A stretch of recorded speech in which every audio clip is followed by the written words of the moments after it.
고산역에서 생긴 박인규의 죽음의 유력한 살인 용의자로 경찰 조사를 받게 된 이태호.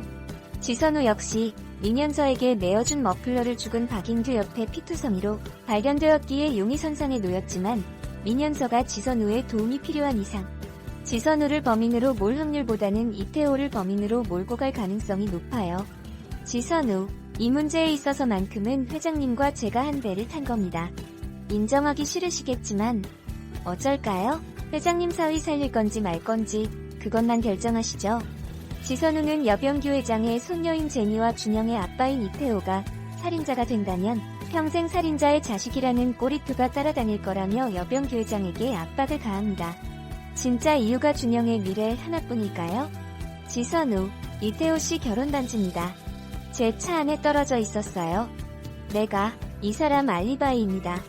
민현서는 믿었던 지선우가 자신이 내어준 결정적인 증거, 이태호의 손에 끼워져 있던 여다경과의 결혼반지까지 꺼내보이며 이태호와 지선우 모두 용의선상에서 빠져나온 것에 충격이 커 보입니다.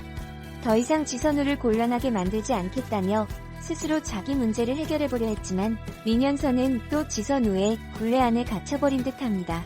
민현서, 그래서 내린 결론이 자살인가요?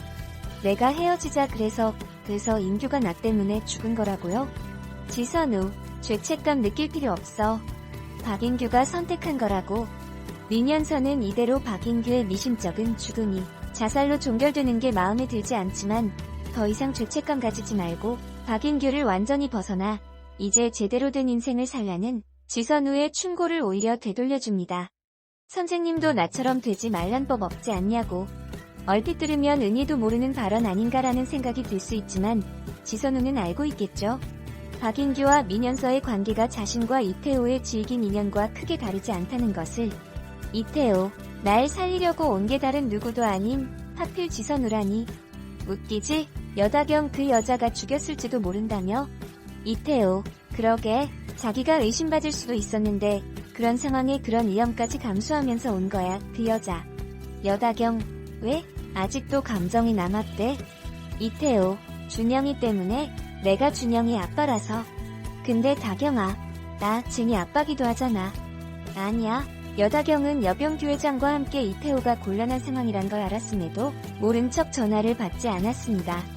사랑이라 믿었고 결혼을 했고 아이를 낳고 보란듯이 고산시에 다시 돌아와 고급 타운하우스에서 잘 사는 모습을 보이고 있지만 정작 이태호와 여다경의 결혼 생활은 그닥 행복해 보이진 않습니다. 여병규 회장은 딸 여다경을 볼 때마다 말합니다. 네 행복이 우선이다. 언제든 돌아와. 제니와 넌 아빠가 있다. 언제까지요? 자식의 인생은 부모가 대신 살아줄 수 없습니다. 이 선택도 결국은 여다경이 한 인생의 한 부분인 거고 그 책임도 여다경의 몫이지 여병규 회장의 몫은 아니지 않나요? 화목했던 가정이 뭉개지도록 일조해놓고 불안에 모시겨 그 끈을 놓으려 하는 건 이기적인 행동 같네요. 노을 고산역에서 죽은 남자요. 아줌마 애인이라고. 그래서 지선우, 한 번만 더 우리 준영이 귀에 쓸데없는 소리 들어가게 해. 니들 부부 박살 내버릴 테니까. 부쩍 감정 기복이 심하고 대들기도하는 아들 준영을 보면서 지선우는 아빠의 부재 때문인 건가, 자신이 부족한 엄마인 건가 여러 생각들이 많아집니다. 한창 사춘기가 시작될 때 아빠 엄마가 이혼을 하고 또 아빠의 새로운 가정이 가까운데 살고 있고 그 친구들까지 모두 이 사실들을 알고 있다면 누가 봐도 오해를 사기 좋은 이야깃거리이긴 합니다. 사춘기 학생들이라면 더더욱 해강이는 준영이에게 고산역에서 죽은 박인규가 지선우의 애인이었단 얘기를 공공연히 하며 준영의 앞에서 준영의 엄마를 모욕합니다. 반 친구들 전체가 있는 자리에서 준영이 가만히 있을 리가 만무합니다. 아빠 엄마의 문제에 언제까지 준영이 이런 상황들을 견뎌야 하는 건지 끝이 없이 이어질 것 같아 안타깝네요. 여다경 요즘 많이 힘들지? 니네 엄마, 그 소문 말이야 다 헛소문이야. 그런데도 사람들은 그 소문을 진짜라고 믿는 게 문제지. 근데 준영아, 지금 네가 힘든 만큼 엄마도 되게 힘들 거야. 여다경 솔직히 말하자면 내가 네 엄마라면 당장이라도 여길 떠나고 싶을 것 같아. 그런데도 네 엄마가 떠나지 못하는 이유는 딱 하나야 준영이 너 하나 때문에 이 모든 걸 참고 있는 거야. 엄마니까 내가 돼보니까 알겠어. 엄마라는 게 그렇더라고. 그래서 말인데 네가 아빠한테 오는 건 어때? 엄마 능력 좋은 의사 선생님이잖아. 준영 지금 날더러 엄마를 버리고 아빠한테 가라는 거예요? 여다경 엄마를 위해서 널 위해서 뭐가 좋은지 생각해보라는 거야. 그런 준영의 마음을 다른 사람도 아니고 여다경에게서 듣게 되는 준영. 지선우가 잘 이용하던 심리적인 접근을 여다경이 준영에게 하고 있습니다. 엄마는 준영이가 없어야 더 자유롭다. 그러니 이제는 그만 놓아주라고요. 이게 자식이 있는 엄마가 다른 아이한테 할 만한 말인가요? 참, 사람 안 변한단 말은 진리인 걸까요? 여다경은 쿨한 게 아니라 이기적인 거였어요. 자신이 행복하고 자신이 불편하지 않으면 다른 건 어찌되든 별로 신경 쓰지 않는 타입. 준영의 인생이야 어떻게 되든 당장 거슬리는 이태호와 지선우의 만남만 끊어놓으면 된다는 듯 준영을 부추깁니다. 지선우, 너 지금 아빠한테 가겠다는 거야. 준영 내가 생각해봤는데 엄마가 편하게 못 사는 게 나 때문인 것 같아. 지선우, 그런 말이 어딨어? 엄마 너 때문에 사는 건데? 준영 나 때문에 살지 마. 엄마 그럴수록 나 힘들어. 난 아빠랑 사는 게 좋을 것 같아. 엄마한테도 나도. 준영 엄마도 내가 없는 게 편할 거야. 나 때문에 이상한 소문들 참을 필요도 없고. 이태호, 자기 때문에 네가 그 소문들을 다 참고 있다고 생각하더라. 자기는 괜찮으니까 너 여기 살기 싫으면 떠나도 된대. 지선우, 갑자기 그런 소리를 왜 해? 이태호, 나랑만 있으면 된대. 여다경이 뭘 바라는지 알겠네요. 준영을 이용해 박인규 사건으로 소원해졌던 이태호와의 관계를 회복하고 지선우와 만날 이유도 차단시켜버린 여다경. 준영을 맡아 키우는 것도 싫지만 준영을 핑계삼아 지선우와 만나는 건 더 싫었던가 봅니다. 아예 떼놓고 준영을 자기 눈앞에서 컨트롤하겠다는 생각인가요? 하지만 예상하지 못했던 문제가 또 거슬리기 시작합니다. 아들 준영이 오자 자신의 딸 제니보다 준영을 더 살갑게 챙기는 태호가 못마땅합니다. 준영만 떼놓고 보면 그 아이가 잘못한 건 없는데 단지 아빠 엄마가 이태호와 지선우라서 그 이후로 볼 때마다 여다경의 심기는 불편해집니다. 준영의 마음을 모르는 건 아니지만 그렇다고 여다경이 나서서 준영을 챙겨주는 것도 한계가 있을 수밖에 없고요. 아빠의 집이지만 아빠의 새로운 가족의 집이기도 하기에 준영은 계속 겉돌기만 합니다. 이른 아침 아빠의 새 가족과 함께 식사하기 불편했던 준영은 일찍 나가 편의점에서 라면으로 아침을 때웁니다. 태어나서 처음 다정한 엄마가 매일 차려주는 아침으로 든든히 먹고 나오던 때가 그립겠네요. 늘 학교 가는 시간 엄마 지선우가 준영에게 전화하지만 준영이 이른 아침에 혼자 편의점에서 라면으로 아침을 먹고 있을 거란 생각은 상상조차 하지 못했을 겁니다. 준영의 심리 상태가 걱정되네요. 김윤기 선생에게 계속 상담 치료를 받았으면 좋겠다는 생각이 들어요. 엄유증 어쩌려고 애를 법석 받아? 남의 애 키우는 게 쉬운 일인 줄 알아? 여다경 남의 자식 아니고 태호씨 아들이야. 걔가 무슨 잘못이 있어? 다 어른들 잘못이지. 내 책임도 있잖아. 어떻게 해서든 좋은 길 찾아주고 싶어. 여다경은 친정 엄마인 엄유정에게까지 자신의 속뜻은 숨긴 채 포장된 말로 자기 뜻을 전합니다. 여병규 회장의 딸답게 속을 감추는데 능숙하네요. 준영이 없는 집 바로 들어가기 허전하고 그렇다고 딱히 약속은 없고 쇼핑몰을 찾은 지선우는 이태호와 여다경 그리고 제니와 함께 쇼핑 중인 아들 준영을 멀리서 발견하고 한참을 지켜봅니다. 아들 준영의 곁에는 늘 자신이 필요하다고 생각했고 잘하고 있다고 생각했는데 요즘 들어 준영을 보면 전과 같지 않은 모습에 아빠 이태호의 부재가 크게 느껴지는 걸 느꼈던 터라 꽉 채워진 가족의 안정적인 모습에 자신의 역할을 잃어버린 듯한 기분이 듭니다. 고1인 이혼했는데도 질긴 고리가 끊어지질 않는다고. 내가 보기엔 힘들게 붙잡고 있었어. 두 사람 다 언니가 먼저 끊어내는 게 맞아. 그걸려면 둘 중 한 사람 여길 떠나는 게 최상의 방법이고. 헛헛한 마음에 고1임의 집으로 찾아간 지선우. 예림은 오늘도 거침없이 지선우에게 필요한 충고를 합니다. 질긴 고리를 끊으려면 떠나는 게 최상의 방법이라고. 그 시각 아빠 이태호의 넓은 집에는 아무도 없습니다.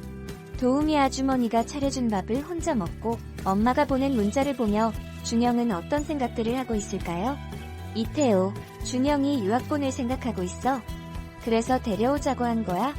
여다경 왜 안 돼? 이태호, 곁에 두고 싶어서 데려온 애야. 그런 애 어딜 보내? 준영이 상처받을 건 생각 안 해? 왜 이렇게 이기적이야? 집에 돌아온 이태호는 드레스룸에 있던 유학 관련 책자들을 발견하고 여다경이 무슨 생각을 하면서 준영을 데려왔는지 알게 됩니다. 여다경 언제까지 애 앞에서 어른들 싸우는 꼴 보여주면서 살 거야? 헤어진 부모 밑에서 양쪽 집 왔다 갔다 하는 것보다 좋은 환경에서 공부하는 게 훨씬 나아. 뭐가 애를 위해서 더 좋을지. 여다경은 이미 생각을 굳힌 듯 이태호의 말에 이성적인 반격을 하지만 어떤 게 준영에게 좋을지는 누구도 알 수 없지만 적어도 여다경에게 가장 좋은 방법이 뭔지는 오래 생각하지 않아도 바로 나오긴 하네요. 이기적인 엄마가 되어가고 있는 여다경. 리년서의 말이 생각납니다. 저처럼 되지 말란 법 없으니까요. 이태호와 지선우의 가정을 끊어놓을 때 자신은 사랑이라 이태호를 지선우에게서 구해내는 사람처럼 생각했던 그때, 여다경과 이태호의 사랑을 갈라놓는 지선우를 원수처럼 생각하던 그때, 지금 같은 순간이 기다리고 있을지 몰랐던 것처럼 손재혁 없으니까 못 살 것 같은데 어떡하냐 그럼. 이태호 습관 같은 거야. 익숙해져 그냥 편한 거라고. 손재혁 마저 익숙한 거. 근데 그 익숙한 게 없어지니까 알겠더라. 당장 몸이 달아야 사랑인 줄 알았던 내가 얼마나 멍청했었는지. 공기 같은 거, 물 같은 거 없으면 못 사는 거 사랑이더라고 그게. 재혁은 이태호에게 예림에 대한 사랑을 이제야 알게 됐다고 고백합니다. 그래서 후회하지 않기 위해 놓치지 않을 거라고. 태호는 말합니다. 습관 같은 거라 익숙해져서 그냥 편한 거지 사랑은 아니라고. 이제야 사랑을 알게 된 남자 손재혁은 그 익숙한 게 사랑이었단 걸 깨달았다고 말합니다. 공기 같은 거, 물 같은 거 익숙하지만 없으면 못 사는 거. 그게 사랑이라고. 손재혁의 말을 들으며 이태호는 입안이 써집니다. 그게 사랑이라고? 사랑이었다고? 지금 이태호에게 가장 익숙하고 편해서 없으면 못 살 것 같은 존재는 누구일까요? 여다경? 아니면 지선우? 아직도 둘 다 똑같이 사랑한다는 멍청한 대답을 할 수 있을까요? 지선우, 믿고 맡겨도 되겠어? 처음엔 지걱정 말란 소린 줄 알았는데 어쩜 준영이도 내가 떠나길 바라는 걸 수도 있겠다 싶어. 애들이 수군거리는 엄마 부끄럽겠지. 지겹기도 할 테고 떨어져 있어주는 게 맞는 것 같아. 대신 준영이가 원하면 언제든 데려갈 거야. 지선우는 쇼핑몰에서 이태호 가족과 함께 있는 준영을 본 후 고산을 떠나는 것에 마음이 많이 기운 듯 보입니다. 준영이 아빠 집에서 더 오래 있을 거란 생각에 필요한 짐을 챙겨 이태호를 집으로 부른 지선우는 이태호와 오랜만에 싸움이 아닌 대화다운 대화를 나눌 기회가 생겼습니다. 이태호, 당신한테 결혼은 뭐였어? 사랑은 또 뭐였고? 이태호는 고산을 떠날 생각이 있다는 지선우의 대답에 마음이 복잡해집니다. 끝까지 이태호를 괴롭히며 안 떠날 것처럼 나를 세우던 지선우가 달라졌습니다. 진짜 떠날 사람처럼. 지선우, 나한테 결혼은 착각이었지. 내 울타리, 내 안정적인 삶의 기반, 누구도 깰 수 없는 온전한 내 거라고 믿었으니까. 사랑은 그 착각의 시작이자 상처의 끝이었고, 이태호, 그냥 지나가는 바람일 수 있었어. 당신이 지나가게만 뒀더라면. 그냥 생각해봤어.